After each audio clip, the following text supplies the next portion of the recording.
আজ আমি টমেটোরে একটু অন্য স্বাদের চাটনি বানাবো।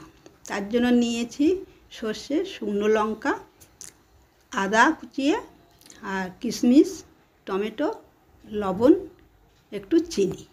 এই নিয়ে আজ আমার রেসিপিটা তৈরি হবে।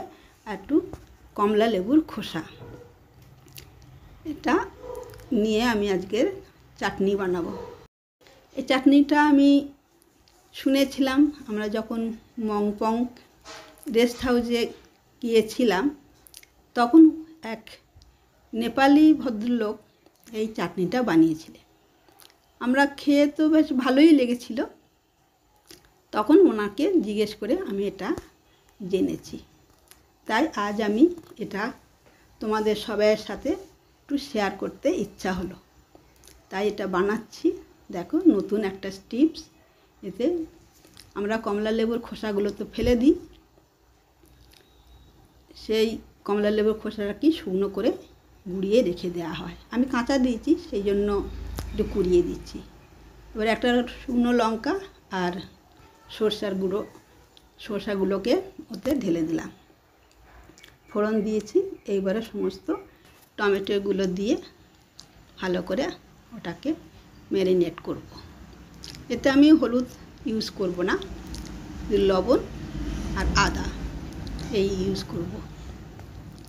এটা খুব ধীরে ধীরে গ্যাসটাকে কমিয়ে দিয়ে বেশ নাড়াচাড়া করতে করতে লবণ দিয়ে দিলাম। লবণটা দিলে কি হলো, চট করে ওটা হয়ে যাবে, রস উঠে যাবে।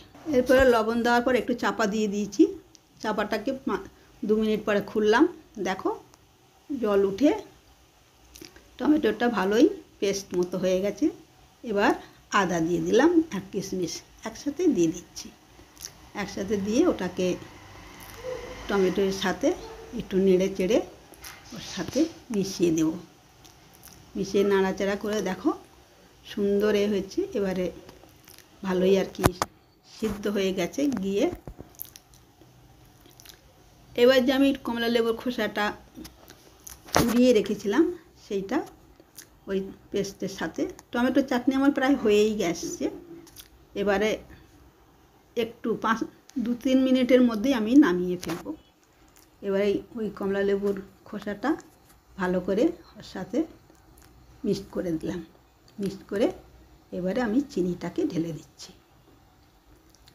টমেটো যেমন পরিমাণ মতো তোমরা চিনি দেবে, যেমন খেতে চাও সেই মতো চিনি দিয়ে ওটাকে এভাবে চিনিটা গুলে যে জলটা হয়ে যাবে ওই রসটাতেই আমার চাটনি কমপ্লিট। আমি চাটনিতে আর জল দেব না। এবার দেখো সুন্দর আর কি একটা পেস্ট মতো হয়ে গেছে, আর রস উঠে গেছে, চিনির রস। এবার আমি নামাবো। এটা তোমরা বানিয়ে খেয়ে দেখো, একটু অন্যরকম লাগবে কিন্তু খুবই ভালো লাগবে। একটু অন্য স্বাদের কমলা লেবু টেস্ট আসবে। এটা করে দেখো, যদি তোমাদের ভালো লাগে অবশ্যই আমাকে কমেন্ট করে জানাবে। আমি তাহলে ভালো লাগবে আমার। আর বন্ধুদেরকে শেয়ার করো।